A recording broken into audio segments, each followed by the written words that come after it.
साथियों नमस्कार। मेरे YouTube चैनल @जरूरी सवाल पर आप सबका स्वागत है। इस वीडियो में हम लिबरल फेमिनिज्म की ताकत और कमजोरी को एक उदाहरण से समझने की कोशिश करेंगे। तो सबसे पहले उदाहरण की डिटेल्स को जान लेते हैं ताकि उसके आधार पर लिबरल फेमिनिज्म की शक्ति और कमजोरी पर उपयुक्त समझ बनाई जा सके। तो मामला क्या है? लता 27 साल की एक महिला थी। वो ग्रेजुएट थी। शादी के वक्त लखनऊ विश्वविद्यालय से हिंदी में एमए कर रही थी। अपने माता पिता के गुजर जाने के बाद वह अपने भाई अजय प्रताप सिंह के साथ लखनऊ में रहने लगी। 2 नवंबर 2000 को उसने अपनी मर्जी से अपने भाई का घर छोड़ दिया और दिल्ली के एक आर्य समाज मंदिर में ब्रह्मानंद गुप्ता नामक एक व्यक्ति से शादी कर ली। 4 नवंबर 2000 को लता के भाई ने लखनऊ के एक पुलिस स्टेशन में लता की गुमशुदगी की रिपोर्ट दर्ज कराई। पुलिस ने लता के पति की 2 बहनों के साथ एक बहन के पति और लता के पति के चचेरे भाई को गिरफ्तार कर लिया। गिरफ्तार किए गए व्यक्तियों में ममता गुप्ता भी थी, जिन्हें उनके 1 महीने के बच्चे के साथ जेल में रखा गया। लता के भाई अजय प्रताप सिंह, शशि प्रताप सिंह और आनंद प्रताप सिंह इस बात से नाराज़ थे कि लता ने इंटरकास्ट मैरिज की है। वे लता के पति के पैतृक निवास पर गए और उसके पति की मां और चाचा की जमकर पिटाई की। घर का सामान, फर्नीचर, बर्तन आदि बाहर फेंक दिया और घर में अपना ताला लगा दिया। लता के पति के एक भाई को लता के भाइयों ने कथित तौर पर 4 या 5 दिनों तक बिना भोजन और पानी के कमरे में बंद कर दिया। लता के भाइयों ने भी कथित तौर पर लता के पति के कृषि क्षेत्र की फसल काट ली और उसे बेच दिया और उन्होंने खेत पर जबरन कब्जा भी कर लिया। उन्होंने पुलिस स्टेशन सरोजनी नगर लखनऊ में उसके पति और उसके रिश्तेदारों के खिलाफ लता के अपहरण का आरोप लगाते हुए एक झूठी पुलिस रिपोर्ट भी दर्ज कराई।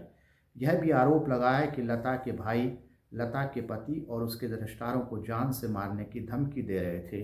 ये आरोप लता ने अपने भाइयों पर लगाया। लता के भाई शशि प्रताप सिंह, अजय प्रताप सिंह और आनंद प्रताप सिंह ने लता के पति और रिश्तेदारों को झूठा फंसाया, जो लता के ब्रह्मानंद गुप्ता के साथ अंतरजातीय विवाह से नाराज थे। लता के पति के तीनों रिश्तेदारों को लंबे समय तक जमानत नहीं मिली और उनका जीवन बर्बाद हो गया, जबकि उनके खिलाफ कोई मामला नहीं था और उन्होंने लता को ब्रह्मानंद गुप्ता से शादी करने के लिए उकसाया था, ऐसा लता के भाई बता रहे थे।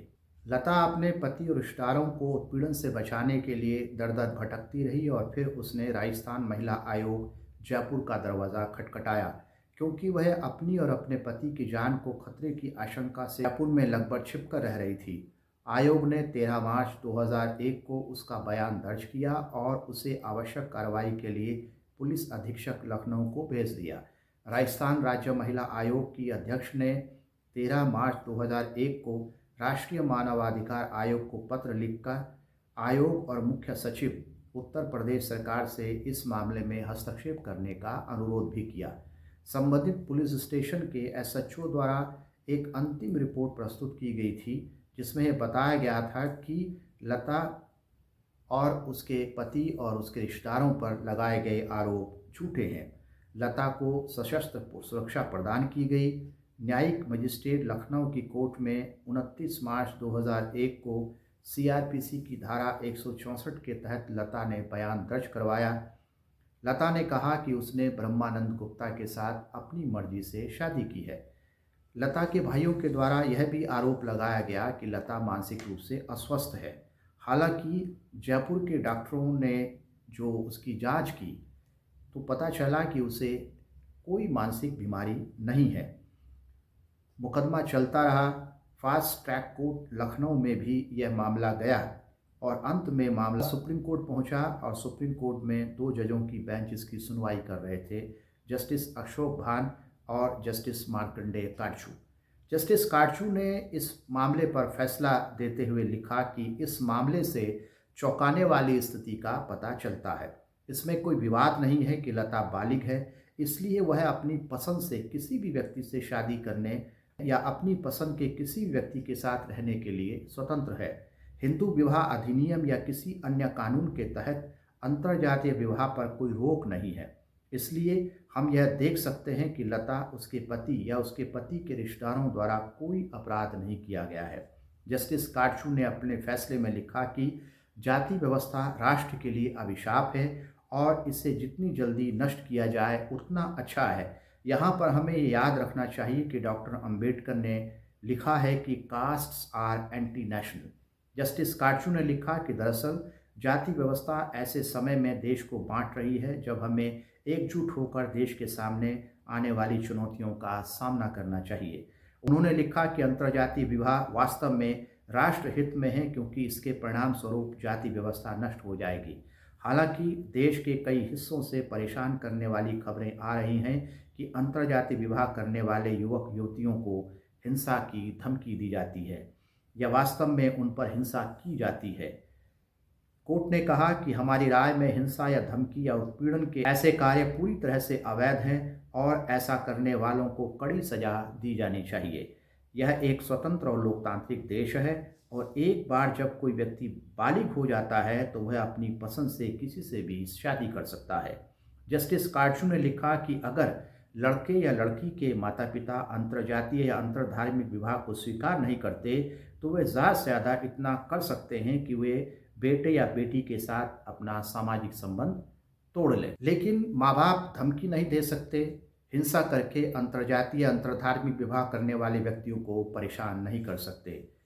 कोर्ट ने पूरे देश में पुलिस प्रशासन और पुलिस अधिकारियों को निर्देश दिया कि वे इस बात का ध्यान रखेंगे कि यदि कोई लड़का या लड़की अंतर्जातीय या अंतर्धार्मिक विवाह करते हैं तो जोड़े को किसी के द्वारा परेशान न किया जाए और जो कोई भी उनको धमकियां देता है या परेशान करता है या हिंसा के कार्य करता है तो ऐसे व्यक्तियों के खिलाफ पुलिस द्वारा कड़ी आपराधिक कार्रवाई शुरू करनी चाहिए। कोर्ट ने लिखा कि हम कभी कभी ऐसे व्यक्तियों की सम्मान हत्या के बारे में सुनते हैं जो अपनी मर्जी से अंतर्जातीय या अंतर्धार्मिक विवाह करते हैं, यानी कि ऑनर किलिंग की बात हो रही है। ऑनर किलिंग में कुछ भी ऑनरेबल नहीं है, ऐसी हत्याओं में कुछ भी सम्मानजनक नहीं है और वास्तव में ये क्रूर सामंती मानसिकता वाले व्यक्तियों के द्वारा की गई हत्या के बर्बर और शर्मनाक कृत्यों के अलावा कुछ भी नहीं है जो कठोर दंड के पात्र हैं। केवल इसी तरह से हम बर्बरता के ऐसे कृत्यों पर रोक लगा सकते हैं। हम जानते हैं कि लिबरल फेमिनिज्म का फॉर्मल इक्वालिटी पर जोर रहता है। इस फैसले में यह भी कहा गया है कि हम केवल इसी तरह से बर्बरता के ऐसे कृत्यों पर रोक लगा सकते हैं, यानी यह माना जा रहा है कि कानून से जातिवादी बर्बरता को रोका जा सकता है। इस केस में लता को फॉर्मल इक्वालिटी का लाभ मिला और उसके भाइयों पर कार्रवाई का निर्देश दिया गया, लेकिन सवाल यह है कि लता के भाइयों को किसने सिखाया कि इंटरकास्ट मैरिज नहीं की जा सकती। मनगढ़ंत शुद्धता के ख्याल पर टिकी ब्राह्मणवादी व्यवस्था का मूल ही सजातीय विवाह है। ये शुद्धता आधारहीन है। इस बात को समझाने के लिए फॉर्मल के साथ साथ सांस्कृतिक स्तरों पर भी मेहनत करने की ज़रूरत है, क्योंकि सांस्कृतिक स्तरों पर सजातीय विवाह को सही बताने वाले हीरोज़ और ग्रंथ प्रभावी हैं। इसलिए केवल फॉर्मल स्तर पर जेंडर जस्टिस मिल जाने भर से बहुत ज़्यादा फ़ायदा होने वाला नहीं है। लता सिंह के केस में हमने देखा कि हिंदू मैरिज एक्ट अंतर्जातीय शादियों को मान्यता देता है, यानी विवाह के मामले में जाति या गोत्र कानूनी बाधक नहीं है, लेकिन एक संस्कृति है जो बाधक है। कानून ने उस संस्कृति को फॉर्मल लेवल पर नकारा है, लेकिन इनफॉर्मल लेवल पर वह संस्कृति अभी भी डोमिनेंट है। उस संस्कृति के प्रभाव को कम करने और मिटाने में सांस्कृतिक संगठनों की भूमिका महत्वपूर्ण है। लिबरल फेमिनिज्म का ज़्यादा जोर कानून के जरिए जेंडर जस्टिस लाने का है।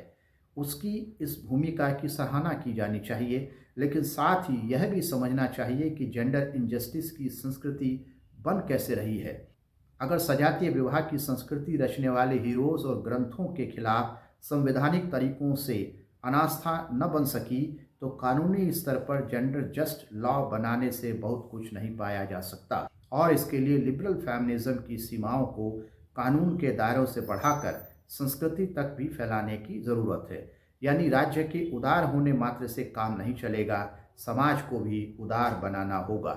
आज के वीडियो में इतना ही, मिलते हैं अगले वीडियो में, तब तक के लिए नमस्कार।